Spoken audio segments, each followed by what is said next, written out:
Hey, this is Alex, and I'm with Duck Cinema. I just got out of watching Fantastic Four, First Step, the Fantastic Four First Step. Ah, man, directed by Matt Shackman. He is a TV director, so uh, I guess Fantastic Four is his first movie. In terms of TV wise, he did WandaVision. He's one of the writer for that and the director for that one. And then Monarch, Legacy of the Monster, a bunch of other stuff that you may or may not know. It The screenplay is by Josh Freeman. Josh Freeman did, and a bunch of other people, but like he is pretty good. Just reading up on him a little bit, but he did War of the World, this Steven Spielberg movie. He also did, sorry, not did, but he'd written, right, like as the film writer,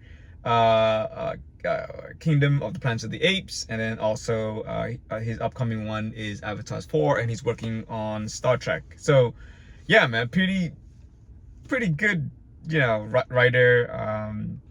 I'm very surprised about this movie, only because this is Matt, filming first like movie. Marvel did a wonderful job just like giving him the role and taking a chance on him. And I think Marvel in general, when they do that, the movie turns out well. And this movie turns out like well.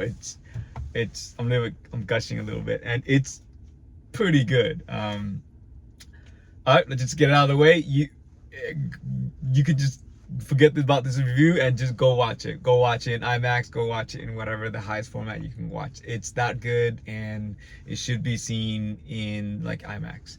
The movie is a feel-good movie. The movie has pretty much everything that you want. Family drama, like just fantastic stuff.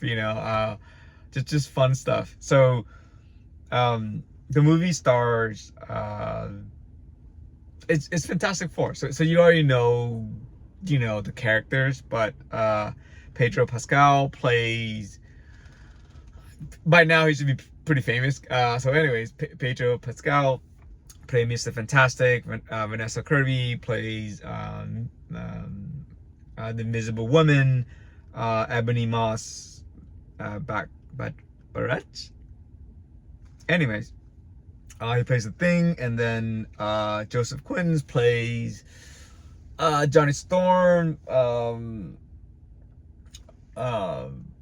and Julia Gartner plays the Silver Surfer. This version's a different version of the Silver Surfer that we're used to. This movie is, the way I describe it is like a retro futurism like type of movie. Family dynamics mixed with a lot of hard science, soft science, set in the 60s, that has a lot of like retro futurism in that. And by retro futurism, I mean this is before the advent of like computers, so everything is like analog. So like just imagine if digital computers, like microchip wasn't like created, right? Like everything become bigger, like analogs ishy. By that I mean tape cassette was still in.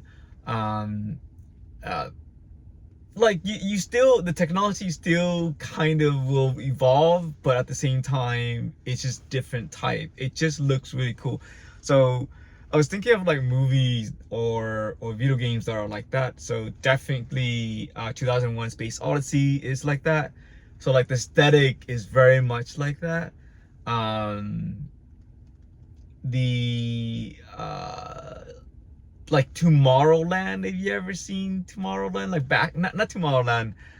When I say Tomorrowland, the Tomorrowland Disney ride, or like the theme park, that section in Florida, like retro futuristic type of gadgets, I guess, right?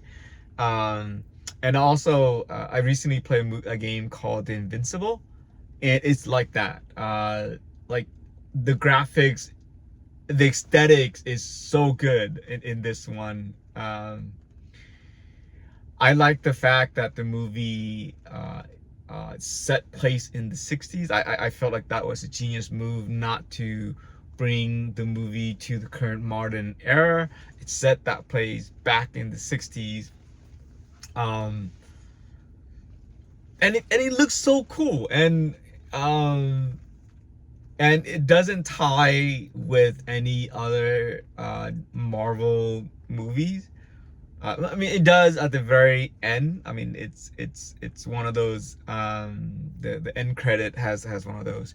But besides that, and I think we all knew that was gonna happen. But besides that, this is a standalone movie. Nothing in this movie will, except at the very end, will dictate how the next movie will play out. Again, except for the very end. Um, let's talk about like Galactus, right? Like I kind of want to talk about a few characters, right? Fantastic Four in general is a family oriented movie, and it's about family. Um, when tragedy hits the earth, I like the message that this movie is conveying. Like everything is about family and so forth, right? Um, when tragedy hits the earth, Galactus is coming. There's a situation in which like the earth, everyone on in the world is like ganging up on Fantastic Four, and I like how in this movie it's different. I mean, yes, it happened at the beginning, but it switched directions, and everyone on Earth started working together to face Galactus, to face this problem together. I like that hopeful message. Like I know the political world that we're in right now is like really crazy, but like just this movie kind of give me a little bit of hope that like, hey, we're just going through a rough patch, and we'll get to the other side where everything's hopeful again. Anyways, Galactic is like very, very cool. You do see his full form, and he is just towering on everyone. His screen time isn't like all that much, but at the same time it's not just a little bit, so it's enough time. He is very menacing and not like cheesy in any way. The scale is there, and I love that about this movie. The reason why he is on Earth and all that stuff, right? Like it ties all together, and if you read the comics, maybe you can get a glimpse of that. It's probably not a spoiler, but in this movie, Franklin, right? Franklin Richard, the baby is born. And I will say this about, like, I will say this about one scene, all right? Like a lot of movie, especially the main character is pregnant, right? Like we'll have a birth scene. I don't know if I can remember another birth scene as crazy as this one. I can imagine, I haven't seen the movie, but I can imagine like A Quiet Place birth scene, because I saw the trailer, is intense. This one is pretty intense too, and it's wow. But anyways, so Franklin arrival. So Galactus is there for a reason. Franklin happened to be there too.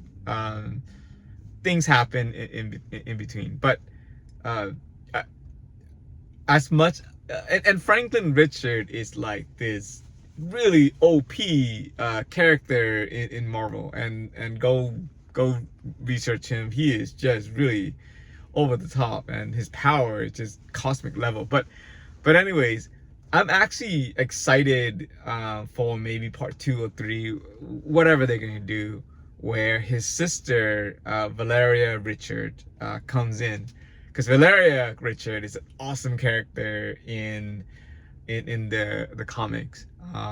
She's as smart as Richard Reed for like a 3 to 7 year old, so she's up there.